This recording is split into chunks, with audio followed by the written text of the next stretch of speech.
কটিয়াদীতে মহান স্বাধীনতা ও জাতীয় দিবস পালিত। মিয়া মোহাম্মদ সিদ্দিক, কটিয়াদী কিশোরগঞ্জ প্রতিনিধি। ছবি চিত্র বিস্তারিত। কিশোরগঞ্জের কটিয়াদীতে যথাযথ মর্যাদায় মহান স্বাধীনতা ও জাতীয় দিবস পালিত হয়েছে।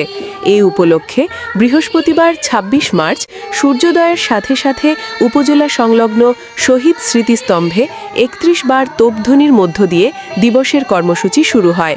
কটিয়াদী সরকারি উচ্চ বিদ্যালয়ের মাঠে পুলিশ বাহিনী সহ অন্যান্য বাহিনী, বিভিন্ন শিক্ষা প্রতিষ্ঠানের শিক্ষার্থীরা কুচকাওয়াজ ও শারীরিক কসরত প্রদর্শনে প্রধান অতিথি উপস্থিত ছিলেন কিশোরগঞ্জ ২ আসনের সংসদ সদস্য অ্যাডভোকেট জালাল উদ্দিন। এতে উপজেলা নির্বাহী কর্মকর্তা, কটিয়াদী মডেল থানার ওসি, উপজেলা বিএনপি, পৌর বিএনপি, উপজেলা যুবদল, ছাত্রদল সহ বিভিন্ন সরকারি বেসরকারি প্রতিষ্ঠান, রাজনৈতিক ও সামাজিক সাংস্কৃতিক সংগঠন অংশ নেন।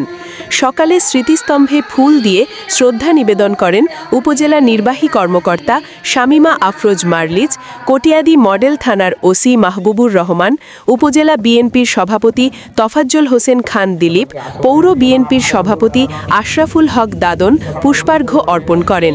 এ সময় উপজেলা মুক্তিযোদ্ধা সংসদ, কটিয়াদী উপজেলা প্রেস ক্লাব, উপজেলা স্বাস্থ্য কমপ্লেক্স, কটিয়াদী সরকারি কলেজ, কটিয়াদী সরকারি উচ্চ বিদ্যালয় সহ উপজেলার বিভিন্ন রাজনৈতিক, সামাজিক ও সাংস্কৃতিক সংগঠন সহ সর্বস্তরের মানুষ পুষ্পমাল্য অর্পণ করে।